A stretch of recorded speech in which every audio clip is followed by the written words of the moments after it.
অন্তর্বর্তীকালীন সরকার সব ধর্মের নাগরিকদের সমান অধিকার নিশ্চিত করে উল্লেখ করে প্রধান উপদেষ্টার প্রেস সচিব শফিকুল আলম দিনাজপুরে ভবেশ চন্দ্র রায়ের মৃত্যুর ঘটনায় ভারত সরকারের দাবিকে প্রত্যাখ্যান করেছেন। শনিবার গণমাধ্যমের এক প্রশ্নের জবাবে তিনি বলেন, দুঃখজনক বিষয় হচ্ছে ভবেশ চন্দ্র রায়ের মৃত্যুকে অন্তর্বর্তীকালীন সরকারের অধীনে হিন্দু সংখ্যালঘুদের উপর সংগঠিত নিপীড়নের ধারাবাহিক অংশ হিসাবে বর্ণনা করা হয়েছে।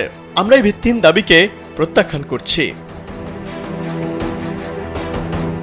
শফিকুল আলম বলেন, বাংলাদেশ এমন দেশ নয় যেখানে সংখ্যালঘুরা সরকারের সমর্থনে কোনো বৈষম্যের শিকার হন। বাংলাদেশ সরকার সব নাগরিককে তার ধর্মীয় পরিচয় নির্বিশেষে অধিকার রক্ষা করে।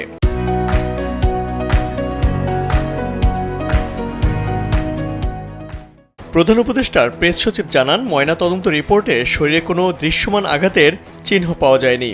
তবুও মৃত্যুর কারণ নিশ্চিত করতে বিশ্লেষণের নির্দেশ দেওয়া হয়েছে এবং ভিসেরো রিপোর্ট পাওয়ার পর উপযুক্ত পদক্ষেপ নেওয়া হবে। ঘটনাটি নিয়ে বিভ্রান্তিকর ও উস্কানিমূলক বক্তব্য করা থেকে সব পক্ষকে বিরত থাকার আহ্বান জানান শফিকুল আলম। এর আগে সামাজিক যোগাযোগ মাধ্যম এক্সে দেয়া এক বিবৃতিতে ভারতের পররাষ্ট্র মন্ত্রণালয়ের মুখপাত্র রণধীর জয়সওয়াল বাংলাদেশে হিন্দু সংখ্যালঘু নেতা শ্রী ভবেশ চন্দ্র রায়ের অপহরণ ও নির্মম হত্যাকাণ্ডে গভীর উদ্বেগ প্রকাশ করেন।